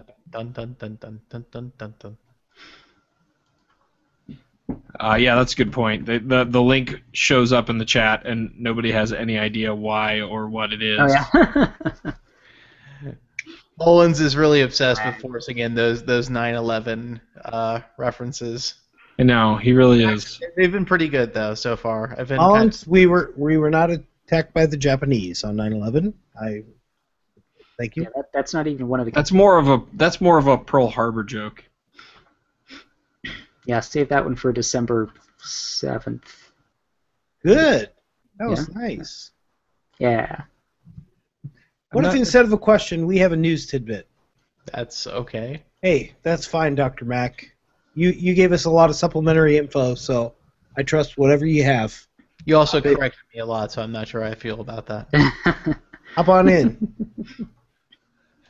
Yeah, we're giving you the opportunity to yell at us in person over the internet, which isn't really in person, but you know. There aren't a lot of people on the internet who get to tell me I'm wrong face to face. David, you're wrong. I had to take the opportunity. Totally wrong. About lots of stuff. By the way, that actually brings up a question that I've had before. So, like, if you do a hangout with somebody, can you say that you've met them? I think it's pretty damn close, but I don't know. Yeah, I think so, because I think I don't know. I think I'm generally the same on the hangout as I am in person, so sure. But shorter. All right, then I've met you all. Sweet. You don't have legs in person? I actually don't know. Cool. That makes all the. Well, it's 10 o'clock. Denim. There's a joy. Yo, Denim, what's up, man? Hey, so non-question, but a little bit of a news tidbit that not a lot of people caught up on during that whole Uncarrier 7 announcement. One of the things that Neville, the guy who's in charge of T-Mobile's entire network, pointed out, which I thought was really neat, was that their entire LTE network now supports VoLTE. So if you got a compatible phone anywhere in the country, you can now use VoLTE and get that like upgraded HD calling everywhere. So that's cross-compatible with Sprint, right? It's not, unfortunately. Okay, so that's kind of useless, though. Then not useless, but it's more useless. We've still got a ways to go before Volt is something that I am excited for. I have a kind of a tangentially related statement. If it's called VoLTE, does that mean from now on I can say my phone has ulti? If you really want to do that, why not? No, I support that 110%, Cam. I feel like it's like, oh yeah, this phone, it has 4G ulti. But does your phone have Nick Nolte? I mean, my phone has 4G Nick Nolte. So, yeah. So let me just so we're clear, you're Dr. Mac in the chat room. Yep, that's me. And how do you pronounce the name?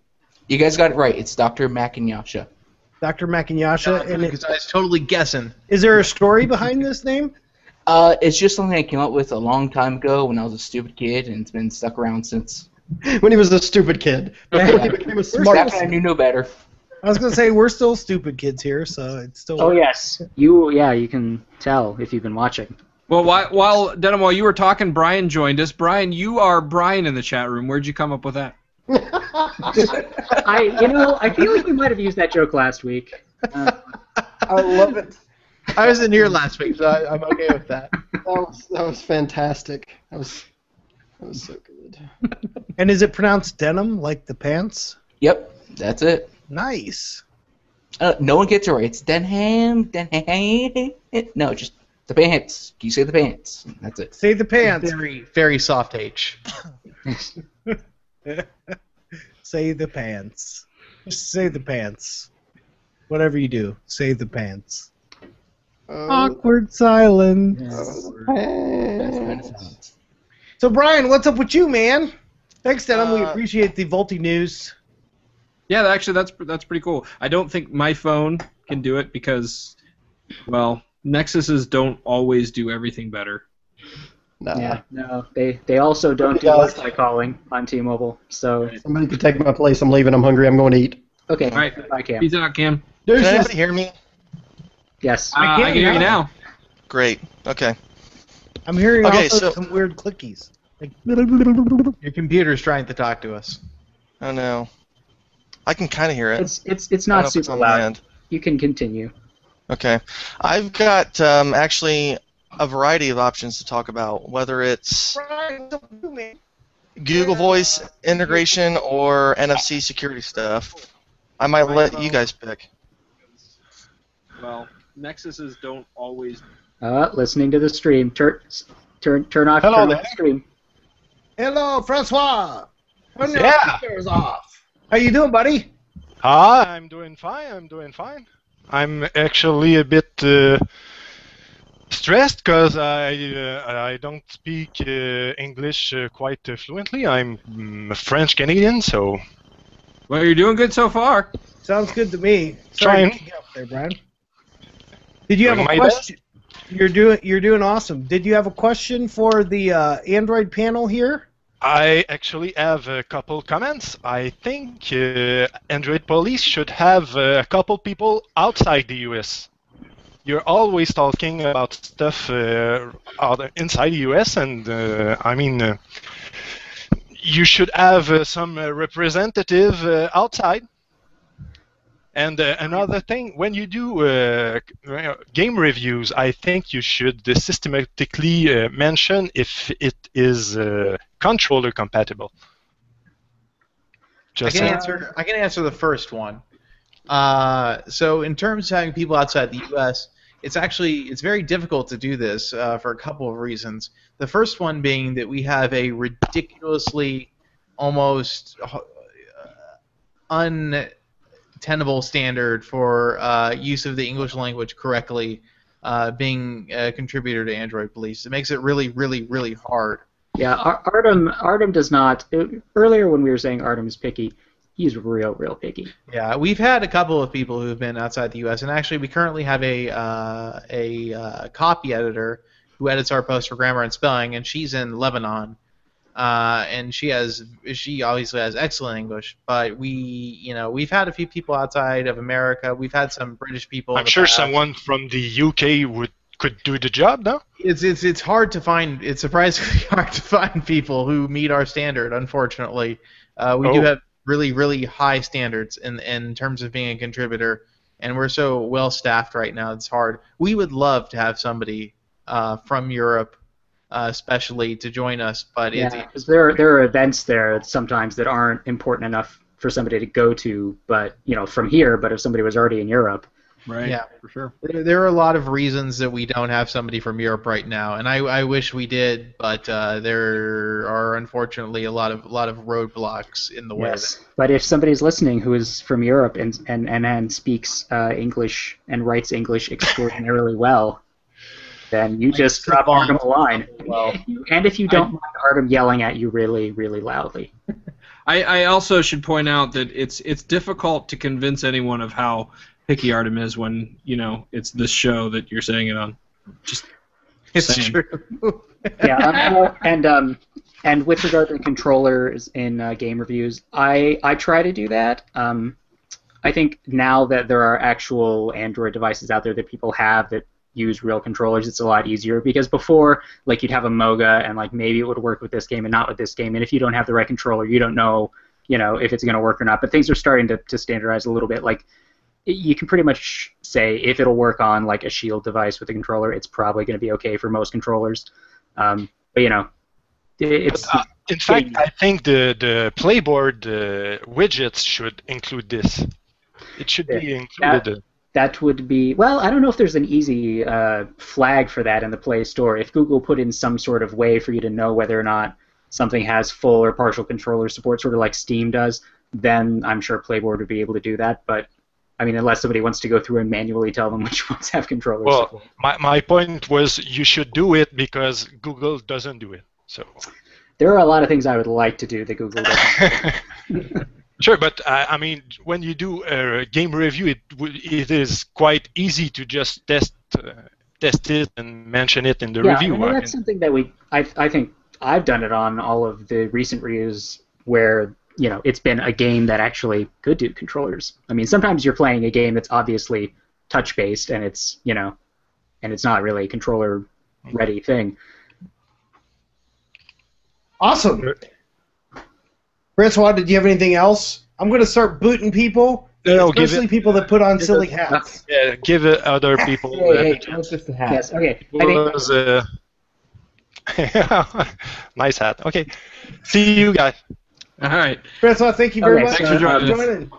So, Brian, I think you had like a question before we interrupted you for a French person. French Okay, Canadian. no, that's all right. Actually, I had a couple different comments. I'll go with the NFC route. So I've seen some people saying that they wanted more NFC enabled in their smartwatches. How legitimate of a concern do you guys think it is, though, as far as like skimming is concerned for NFC? In my mind, if you're just standing next to somebody with a watch, I mean, you could easily stand right next to them, skim, but they wouldn't even know it. Shake their hand, whatever. It seems like that's even more susceptible than maybe a smartphone. Well, I know with Google Wallet, it won't transmit the purchase command until you input a PIN. So you would have had to like just paid for something a moment before they tapped your watch or your phone or whatever to. Yeah, it would have to be an intercepted back. Yeah, and I mean the nice thing about I don't know how Apple Pay is going to work, but the nice thing about Google Wallet is that if you lose a device, you can just go onto your wallet account and deauthorize it, so it can no longer make payments. Apple Pay seems to be pinless, so. Yeah, they have it tied into the Touch ID thing, and they're using the secure element in their devices instead of host card emulation, which is what Android does. Which honestly doesn't make that much of a difference. Is it all? But isn't it all token based too? To help with that? I think Apple Pay is on Google. Yeah, I mean I'm sure that. The PIN is your token essentially. The PIN is the access point for the token, and on Apple's system, it's going to be Touch ID will be your access. And on Google Wallet, there's another like layer is that it's not using your actual like credit card or bank card numbers. It gives you like an artificial MasterCard number. So I mean, worst case scenario. Which it sounds like what Apple is doing too. It's going to be a virtual number that gets put through. Yeah, so I mean, I think that NFC is a lot less susceptible to being intercepted or stolen than a physical credit card. Somebody can like look over your shoulder and like take a picture of your credit card. Or I mean, you're handing credit cards to cashiers all day. It would be much more easy to take your number from that. Definitely. Okay. Well, I don't want to hog a bunch, but I've got a couple other ideas too. One more. Choose your best one. Choose my best one. And if it's not good enough, you lose something. I'm gonna go a finger. I'm gonna take a finger. Okay, I'm gonna go with Google Voice integration, and I have this idea of how to completely redo the app. So take into consideration the Gmail app, how it's got multiple inboxes and you can have different accounts. So I'm thinking for Hangouts, have multiple inboxes for an inbox for SMS, a inbox for Hangouts, and an inbox for Google Voice. Because for me, I use Google Voice as my work number, so I'm not interested in combining my personal communication along with my business communication. So for me, I would like to see different inboxes for different things, so I could see just Hangouts in one area, just Google Voice in another, but then also offer the option of have a unified inbox like they already have with Gmail, where the SMS, Google Voice, and Hangouts are all in one single thread per contact. To me, that seems like it's a much cleaner and, I don't know, organized way to structure it. So the thing about Google and clean is that everybody's definition of clean is very different, and Google's definition of clean is not cluttered. So I feel like that's never going to happen. Google is never, ever going to, if once you've integrated voice in the Hangouts, you're basically surrendering your ability to parse that information, I think. And that's what Google wants you to do. It's the same thing they've done with Gmail for a long time by adding the subject-based inboxes. They're basically saying, you let us handle how everything's handled. You don't get any more control over where things are going to go unless you make those specific rules. I don't think Google is ever going to hand back that kind of control over, the source of where something comes from in a way that lets you keep your voice account separate from Hangouts. They want to integrate those things, and they're going to do so in a way that makes them hard to pull apart. And I think that's just kind of the way they want to do it. Yeah, I think that's probably a much easier way to use it for most people, and I certainly get that there's a use case where you would want to have them more separated like that, but I think Google would probably prefer to do what they think most people will be more comfortable with. Yep. Right, yeah, I know I'm the minority there. Yeah, it's like us with the Google Play Music deauths, so welcome to our world. Pretty much. Exactly. All right, well, I have more, but thanks. All right, thank we you, Brad. appreciate the guests. Yep. It's our second live test of this feature. I think what we may change it a little bit next week, and I think the way we're going to do it next week is submit into the chat your topic, and then what I will do is send you a private message with the link, and then that way we can kind of vet you out a little bit before we get you on. Not that what we had today was bad. It was just we just want to make sure that we're a little bit prepared to answer your questions and. Yeah, this was good. It was better. It was more together than last week, so we're improving. And we're also going to have Dr. Mac back for Talk Like a Pirate Day, I think. Yes. So. Well, we hope you enjoyed the show. As always, send your feedback to podcast@androidpolice.com. You can also call us at 530-HELLO-AP. That's 530-435-5627. Find us on Twitter at Android Police, Google+, and Facebook. Okay, well, I'm going to take off because it's getting late here. Alrighty. I'm going to take off as well because I have to start to editing. We hope to see you guys back next week. And we appreciate the guests. Thanks, Denham. Thanks, Brian, for sticking around. Francois, we appreciate it. And your English is not nearly as bad as you thought it was. Give yourself a little bit more credit. We appreciate guests from all over the world and differing perspectives. So, thanks so much. As long as they agree with ours. As long as, yes, we appreciate all the differing Except for Windows Media Player. perspectives. There's no excuse for that. Oh boy, here it comes. Let me create a playlist of excuses. I will stop the broadcast before this gets out of the hands. See you guys. Bye.